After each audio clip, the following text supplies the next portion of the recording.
हिंदुस्तान के इतिहास में पहली बार एक सीटिंग सीएम हार के बाद भी कुर्सी छोड़ने को तैयार नहीं है। तो क्या बंगाल में एक नहीं दो सरकारें चलेंगी? एक वो जिसे जनता ने चुना और दूसरा वो जो कुर्सी छोड़ना नहीं चाहता है। हिंदुस्तान की राजनीति में सत्ता की लड़ाइयां बहुत देखी होंगी। सरकारें गिरी, मुख्यमंत्री बदले, राष्ट्रपति शासन भी लगा और कई बार चुनावी नतीजों पर सवाल भी उठे। लेकिन बंगाल में इस बार जो हुआ उसने संविधान पर ही सवाल खड़े कर दिए। कहानी शुरू होती है 4 मई 2026 से, जब पश्चिम बंगाल में विधानसभा चुनाव के नतीजे आते हैं। 294 सीटों में से 293 सीटों के परिणाम घोषित किए जाते हैं। बीजेपी 207 सीटें जीत लेती है और टीएमसी 80 पर सिमट जाती है। बहुमत का आंकड़ा 148 था, यानी राजनीतिक गणित साफ था। 15 साल से बंगाल की सत्ता पर रही तृणमूल कांग्रेस सत्ता से बाहर हो जाती है। लेकिन असली ड्रामा नतीजों के बाद ही शुरू होता है। ममता बनर्जी हार स्वीकार करने से इंकार कर देती हैं। उनका आरोप था कि ये जनादेश नहीं है, ये जनादेश की लूट है। उन्होंने कहा कि वो राजभवन जाकर अपने पद से इस्तीफा बिल्कुल नहीं देंगी। यहीं से बंगाल का चुनावी नतीजा एक संवैधानिक टकराव में बदल गया। अब सवाल ये नहीं था कि चुनाव कौन जीता है, सवाल ये था कि सत्ता छोड़ेगा कौन। क्योंकि लोकतंत्र में हारना अपराध नहीं होता, लेकिन हार के बाद सत्ता से चिपके रहना संविधान की मर्यादा को सीधी चुनौती होती है। भारत के संविधान का आर्टिकल 172 ये कहता है कि राज्य की विधानसभा 5 साल से ज्यादा नहीं चल सकती। कार्यकाल खत्म होते ही विधानसभा भंग मानी जाती है। आर्टिकल 174 गवर्नर को विधानसभा भंग करने का पावर देता है। यानी सीधी भाषा में आप ये समझिए कि मुख्यमंत्री की कुर्सी निजी संपत्ति नहीं है, ये जनादेश से मिलती है, बहुमत से चलती है और संवैधानिक प्रक्रिया से खत्म होती है। इसलिए अगर कोई मुख्यमंत्री चुनाव हारने के बाद भी इस्तीफा नहीं देता, तब भी वो हमेशा मुख्यमंत्री नहीं रह सकता है। 7 मई 2026 को गवर्नर आर.एन. रवि ने पश्चिम बंगाल विधानसभा चुनाव को भंग कर दिया। रिपोर्ट्स के मुताबिक विधानसभा का कार्यकाल खत्म हो रहा था और नई सरकार को गठन का रास्ता साफ करना था। इसलिए पुरानी सरकार के कार्यकाल को भंग कर दिया गया। पुरानी सरकार अब सिर्फ कैरेक्टर रोल पर ही रह सकती है। कैरेक्टर गवर्नमेंट का मतलब होता है रोजमर्रा का प्रशासन चलाना, बिजली, पानी, पुलिस फाइलों का रूटीन मूवमेंट कराना। लेकिन कोई भी पॉलिसी डिसीजन नहीं ले सकती है सरकार। कोई भी बड़ा अपॉइंटमेंट नहीं कर सकती है। कोई ऐसा फैसला भी नहीं ले सकती है जो आने वाली सरकार के लिए बाधा बन सके। तो सवाल यह है कि क्या बंगाल में 2 सरकारें चल सकती हैं? जवाब है नहीं। भारत के संविधान में 2 समांतर सरकारों के लिए कोई जगह नहीं है। एक राज्य में एक ही इलेक्टेड गवर्नमेंट हो सकती है और वही होगी जिसके पास विधानसभा में बहुमत होगा। लेकिन पश्चिम बंगाल में आज जो कुछ भी हो रहा है वो आज पहली बार नहीं हो रहा। इसके पहले भी ऐसे कई बार सत्ता और संविधान आमने सामने आ चुके हैं। ईयर 1994 में एस.आर. बोम्मई कर्नाटक के चीफ मिनिस्टर थे। कुछ विधायकों के समर्थन वापस लेने के बाद गवर्नर ने कहा कि बोम्मई सरकार बहुमत खो चुकी है। बोम्मई ने विधानसभा में बहुमत साबित करने का मौका मांगा, लेकिन उन्हें मौका नहीं दिया गया। इसके बजाय केंद्र सरकार ने आर्टिकल 356 लगाकर उनकी सरकार को बर्खास्त कर दिया और प्रदेश में प्रेसिडेंट रूल लगा दिया।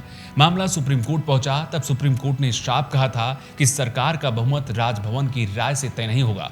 बहुमत का असली टेस्ट विधानसभा के फ्लोर में होगा। कुछ ऐसा ईयर 1998 में उत्तर प्रदेश में हुआ, जहां एक तरफ कल्याण सिंह थे और दूसरी तरफ जगदम्बिका पाल। कल्याण सिंह यूपी में पहले से सीएम थे।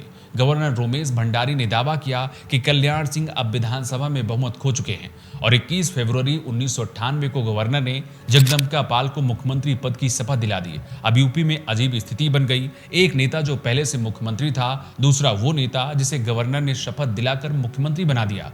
देश के सामने सवाल था कि आखिर यूपी का असली मुख्यमंत्री कौन है।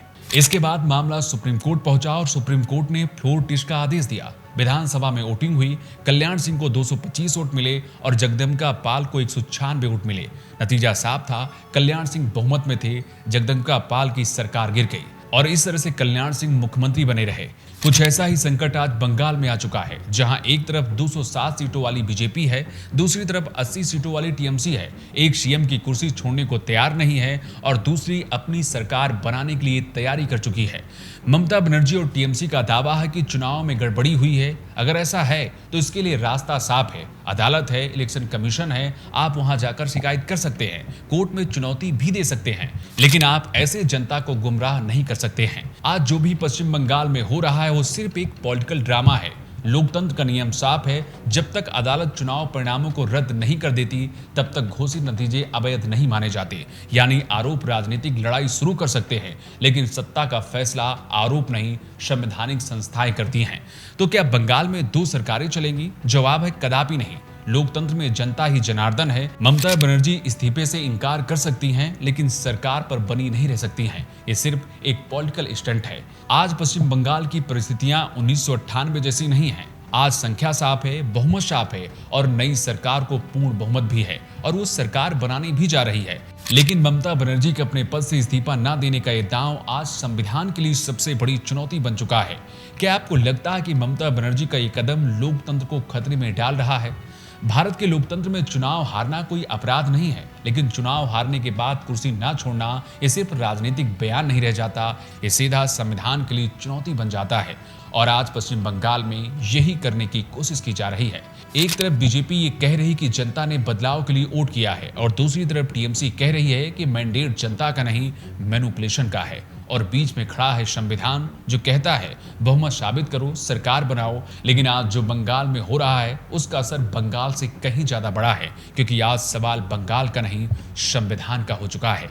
आज जो कुछ भी बंगाल में हो रहा है कल को और भी किसी राज्य में हो सकता है, जहां हारी हुई सरकार चुनाव नतीजों को साजिश बताकर कुर्सी छोड़ने से इनकार कर सकती है। तब लोकतंत्र चुनाव से नहीं बल्कि फिर टकराव से चलने लगेंगे। और अगर आरोप बिना जांच के खारिज कर दिए जाएं तो जनता का भरोसा भी कमजोर होगा। इसलिए असली सवाल ये नहीं है कि ममता बनर्जी इस्तीफा देंगी या फिर नहीं देंगी। असली सवाल ये है कि भारत में चुनावी हार की मर्यादा बची है या फिर नहीं बची है। क्या पार्टियां नतीजों को अदालत में चुनौती देंगी या सड़क पर सत्ता का फैसला करेंगी? पश्चिम बंगाल में सरकार बीजेपी बनाए या कोई और बनाए, ये विधानसभा में नंबर तय करेंगे। लेकिन बंगाल ने देश के सामने जो सवाल रखा है ये बहुत बड़ा हो चुका है। लोकतंत्र सिर्फ वोट डालने का नाम नहीं है, लोकतंत्र वोट गिनने के बाद सत्ता छोड़ने की सभ्यता का भी है।